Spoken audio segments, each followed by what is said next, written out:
देखिए यहाँ ये कहा गया है कि कोई दो कॉन्केव मिरर है, एक M1 है, दूसरा M2 है।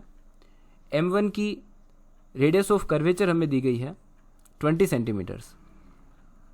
मॉड्यूलस लगा के लिखा है ताकि हम सिर्फ एक बार एब्सोल्यूट वैल्यू लिख लेते हैं, साइन के बारे में हम बाद में विचार कर लेंगे। और M2 की रेडियस ऑफ कर्वेचर हमें दी गई है 24 सेंटीमीटर्स। और इस लेंस L की भी फोकल लेंथ दी गई है 10 सेंटीमीटर्स। इसके अलावा इस लेंस और इस कॉन्केव मिरर M2 के बीच की डिस्टेंस दी गई है 20 सेंटीमीटर्स।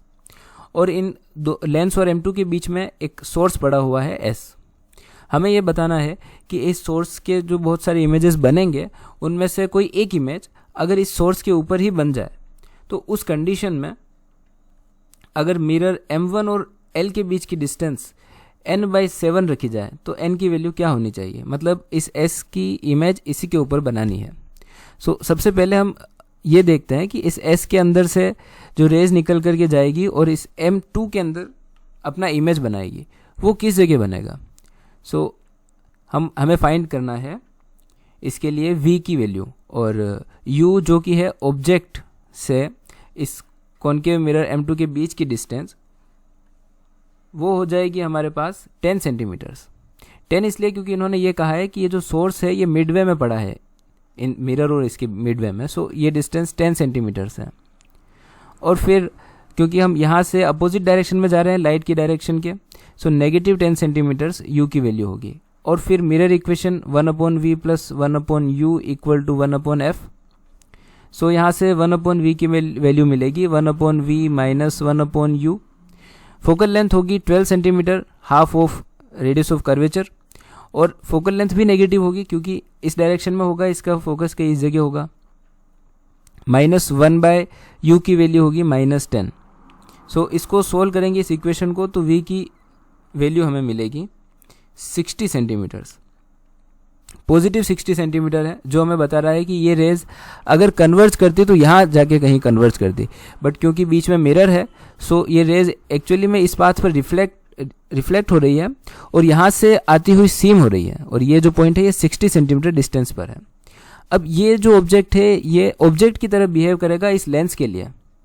लेंस के लिए ऑब्जेक्ट जो है वो 60 सेंटीमीटर है। तो अगेन हम इस लेंस के लिए लेंस इक्वेशन यूज करेंगे, which is 1/v - 1/u = 1/f।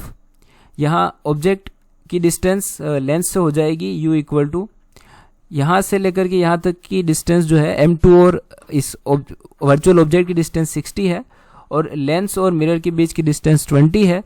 तो टोटल जो डिस्टेंस होगी वो हो जाएगी 60 + 20 विच इज़ 80 सेंटीमीटर्स। और क्योंकि लाइट रेज की अपोजिट डायरेक्शन में हम डिस्टेंस मेजर कर रहे हैं, लाइट रेज इस डायरेक्शन में आ रही है और हम डिस्टेंस इस तरफ मेजर कर रहे हैं अपोजिट डायरेक्शन में, इस वजह से ये नेगेटिव आएगा। U की वैल्यू यहाँ पर नेगेटिव 80 ली जाएगी। और फोकल लेंथ कॉन्वेक्स लेंस के लिए पॉजिटिव ही होती है, पॉजिटिव 10 सेंटीमीटर्स। और यहाँ से हमें फिर से V की वैल्यू मिलेगी 1/v + 1/u, और F की वैल्यू 1/10 है और U की वैल्यू यहाँ पर -80 है, -1/80 सेंटीमीटर्स। इसको सोल्व करने पे हमें V की वैल्यू मिलेगी 80/7। अगेन हमें 80/7 नए इमेज की डिस्टेंस मिली है। इस लेंस से जो इमेज बनेगा वो इससे 80/7 की डिस्टेंस पर इस जगह बनेगा। ये वाली डिस्टेंस जो है ये 80/7 सेंटीमीटर्स है। अब अगेन यहाँ अब हमें यहाँ ये सोचना होगा, क्योंकि हमें जो फाइनल इमेज है वो फिर से इस सोर्स पर ही बनानी है। हमने ये पढ़ रखा है कि अगर लाइट रेज सेम पाथ पर रिटर्न हो तो सेम उसी पाथ को फॉलो करती हुई इस पॉइंट सोर्स पर पहुंचेगी।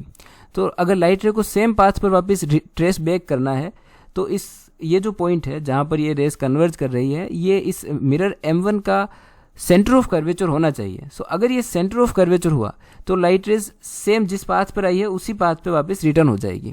हम ये कह सकते हैं कि ये M1 जो है C1 होगा सेंटर ऑफ कर्वेचर, और इसकी रेडियस ऑफ कर्वेचर 20 सेंटीमीटर्स दी गई है M1 की, इस वजह से यहाँ से यहाँ तक की डिस्टेंस 20 हो जाएगी। M1 और L के बीच की जो टोटल डिस्टेंस है, M1 और L के बीच की टोटल डिस्टेंस ये होगी M1L = 20 + 80/7। ये 80/7, इसको सोल्व करने पे हमें मिलेगा 220 डिवाइडेड बाय 7। सो इसकी वैल्यू हमें मिली है 220 डिवाइडेड बाय 7। सो n की वैल्यू जो कि एक अननोन चीज़ थी 220 मिली है। सो इसका जो आंसर होगा वो होगा 220।